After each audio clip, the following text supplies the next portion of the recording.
What separates us sometimes it's not how smart we are, how gifted we are, our environment, the school we went to, where we grew up.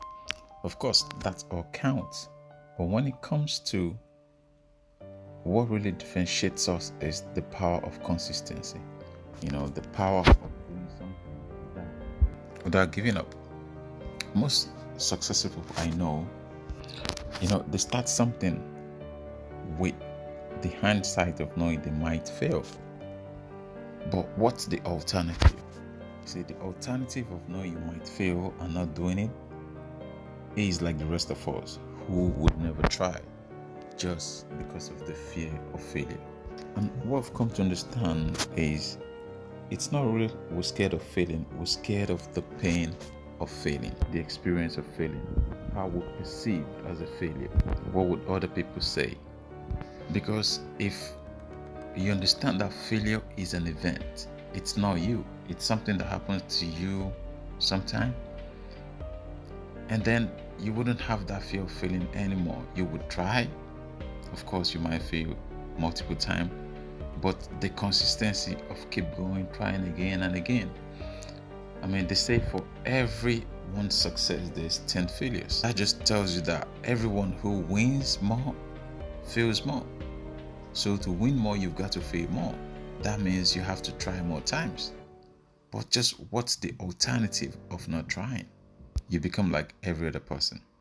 And what are you more scared of? You're not actually scared of the biggest failure. You're scared of how it's perceived. So everything about us human, it basically lies about decision. How we feel other people see us, how we see ourselves, what we think other people place values on us, how we carry ourselves. So success comes through practice. Just like everything, the more you practice, the better you get. The better you get, the more your value increases. And that's what it takes to succeed. Consistency, day after day. If you're making 0.0.1% improvement every day, you're better than someone who's making nothing. And that's moving.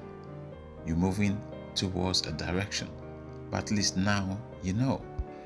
And that's why people always argue about this thing when they say you are your own competition. People are like, no, that's not true. But if you look at it this way, why are you your own competition? Because you are your own competition because you have the power to decide how hard you want to work, how long you want to work, how smart you want to work, how, do you want to study or you don't want to study? You want to spend time observing what other people are creating, or do you want to be someone who creates something? They say if you don't make a plan for yourself, you become part of other people's plan. It's absolutely the same thing. Like if you don't, work out how you're going to improve yourself, better yourself, you become irrelevant. And why? You become a tool to other people because people just use you. There's this saying that people would always think for you and not of you. And why is that? Because you put yourself in that position when you don't make a plan for yourself, when you don't, decide how you want to go, where you want to move from A to B. Every human needs a bit of individual attention to figure out who they are.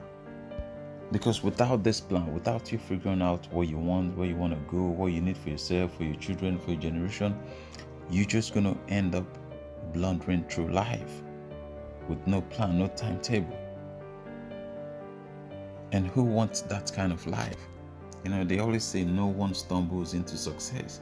That just says from the outset, you need a plan to succeed. It might not work the first time, the second time, the fourth time. I've heard of people who failed 10,000 times. But what gave them that drive, that impetus to keep trying is because every single time they fail, they're getting better.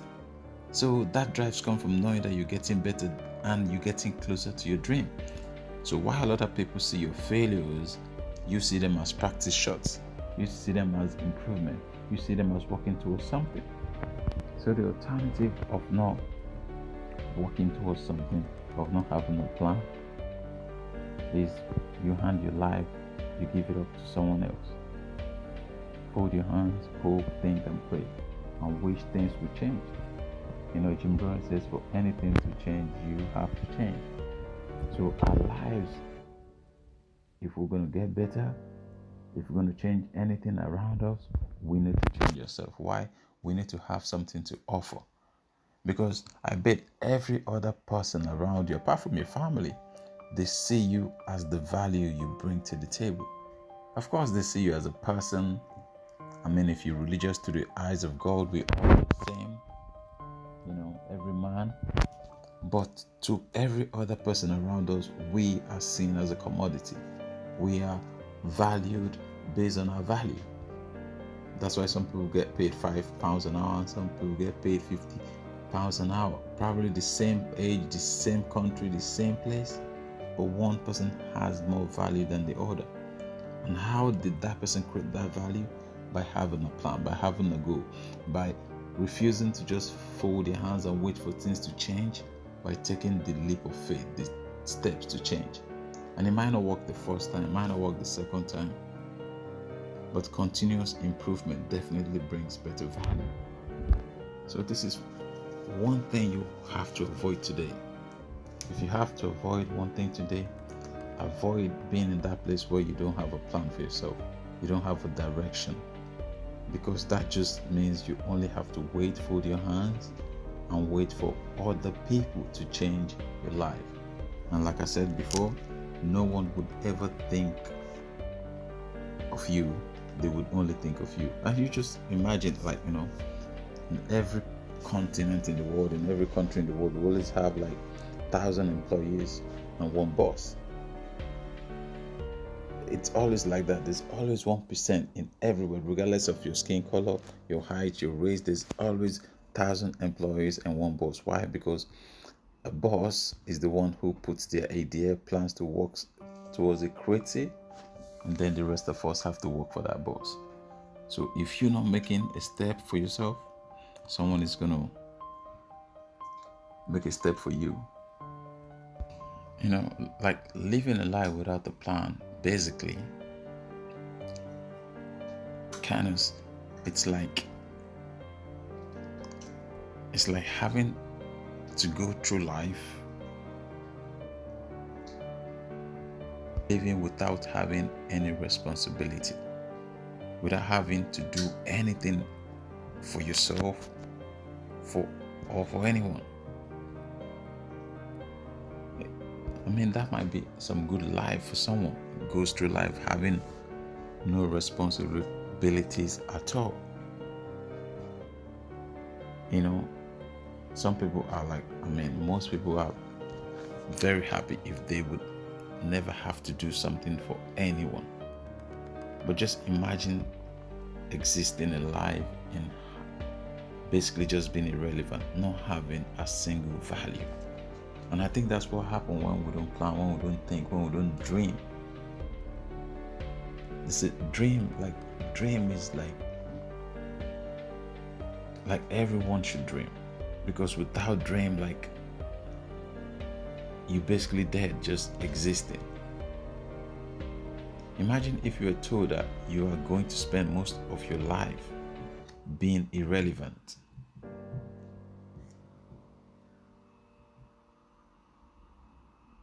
I'm sure that would horrify most people. Having no responsibility for yourself or for anyone. But when we don't plan, when we don't think, when we don't question ourselves, this is basically what we're trying to invite to our life.